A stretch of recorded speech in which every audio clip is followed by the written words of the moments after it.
All these cars driving by are heading into what once was a sleepy little mountain town. A little town that would change the world forever. We're here in Los Alamos, New Mexico. We're standing here in what was the original main gate guardhouse when they started this project. It's pretty cool to be here. We're going to head into town here in a little bit and do some exploring. First place we're going to start out here is, this is called Ashley Park. Perfect time to be outside right now. Super hot. Got a pretty nice little waterfall going down, feeding into this little pond. You can walk around. You guys ever think what it was like when they came into this town and started the Manhattan Project? Like what it was really like. Crane statue or sculptures. So at first, the homesteaders used this area there was a low depression, and they used rainfall and ice melt to watering their livestock. And then the ranch school was built, and they made a low dam up in the Los Alamos Canyon and had a gravity pipe feeding water into it. And then when the Manhattan Project came in, they made a pond and they built the laboratory around the pond. So where everything is around here, around the pond, was part of the lab when they were doing the Manhattan Project. And they were going to fill it in because they moved the lab across the street, or across the canyon south, and they were going to fill it in with debris, and the city basically took it over and made a park. Two statues, one of Dr. Robert Oppenheimer and the other of General Leslie Groves. Here's the Fuller Lodge. I don't know if you guys have ever seen Oppenheimer, but if I remember right, they shot some of the movie here. It's on the National Register of Historic Places. Well, that it should be. I don't know if I can go in or not. Guess. Wow. Hi. Can I just video right there? You betcha. Okay. Thank you so much. Yeah. So they did shoot Oppenheimer in here. Pretty amazing. Building the lodge. There's Edward P. Fuller. I named the lodge after him. It looks like it. You can go upstairs and check out the rooms that the kids stayed in. Oh my goodness. Look at this. Old suitcase. Single room was $7 per night. Double, $100. Or $9.50. It'd be $100 today. This fireplace. And from up here, you can see the main lodge, or the main room. Ooh, this one's cool. Evan Gamble, he went to the Los Alamos Ranch School from 37 to 41. And then so did Wilson Hurley from 1937 to 1942. This right here reminds me, this Boy Scout on the horse reminds me of Indiana Jones and the Last Crusade. River Phoenix, the beginning of the movie. This is the coolest. Oh, look, they actually do have an elevator right there if you need it. All these other rooms are classrooms these are closed off. So this is a reconstruction done in the early 2000s. This building was 2 stories high and contained bedrooms, cooking areas, storage rooms, and a semicircular kiva used for ceremonies and meetings for the 2 to 3 families who lived here.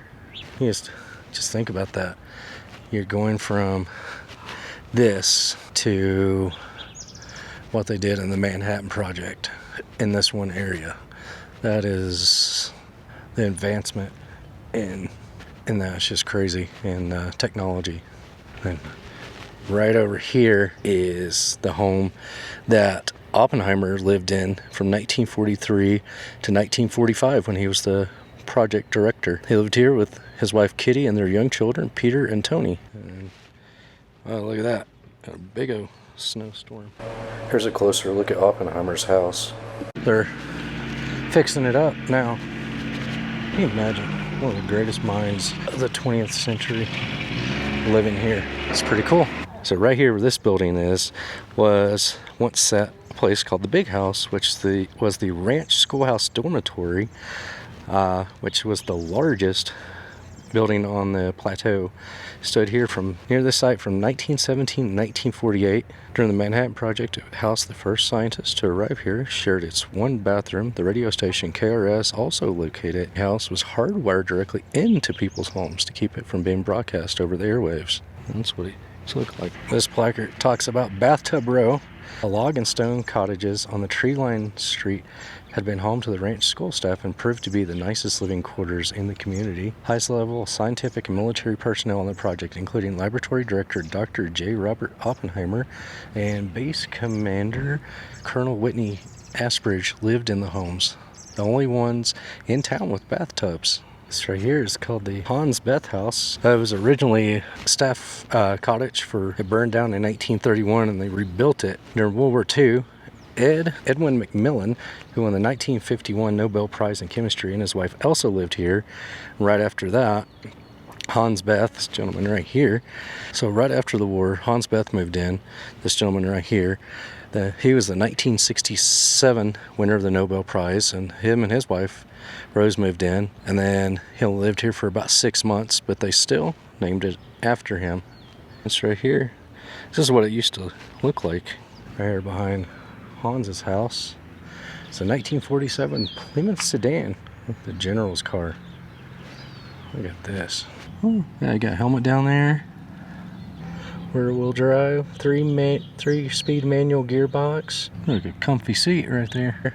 It is all bathtub row. Look at this house. It's pretty. That's pretty cool. But these are still here. So right here is the Baker House, which says it's private residence now. But it was built by Floyd Wamsel Duff, the chief mechanic at the Ranch Schoolhouse. He built this house for himself and his mom. And then that was back in 1925. And then when the Manhattan Project came in, it was used as emergency housing for personnel. And Richard Feynman lived here. So did Sir James Chadwick. He was a British scientist, won the Nobel Peace Prize, or Nobel Prize in Physics for discovering the neutron. That's owned by the county. Cool as that. And we're going to head into the Historical Museum here in Los Alamos. So this was the guest cottage for the Ranch Schoolhouse, built in 1918.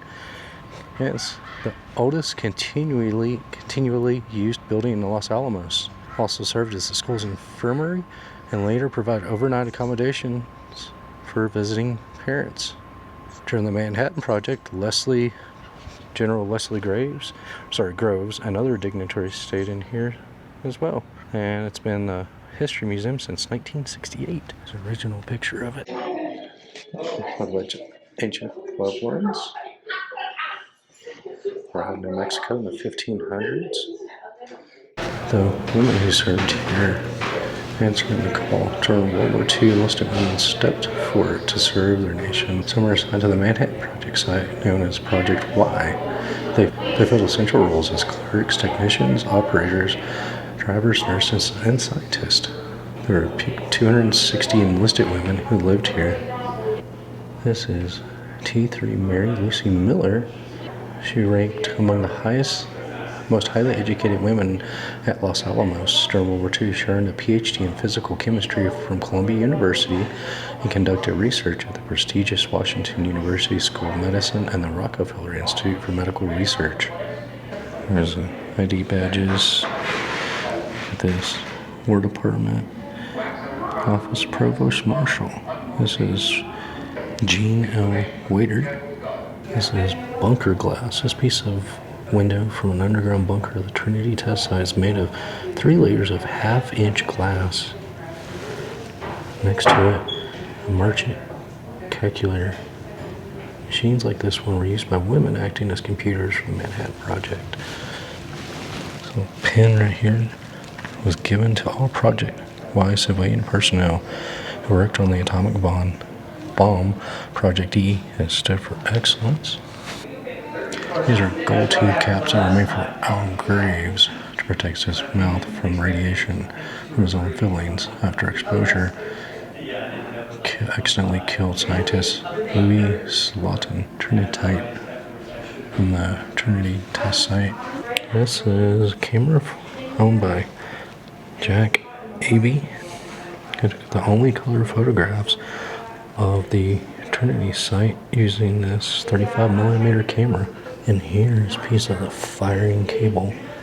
The segment of cable collected from the Trinity site was identified as part of the firing cable that stretched from the control bunker to the shot tower. Wow. Look at all these wires hooked up to this thing. Chemist and explosive expert Donald Hornig inside the test tower prior to detonation the next morning. That's going to do it here in Los Alamos, New Mexico. Thank you guys so much for watching, and if you enjoyed this, please hit that like and subscribe button for future videos. And as always, keep exploring.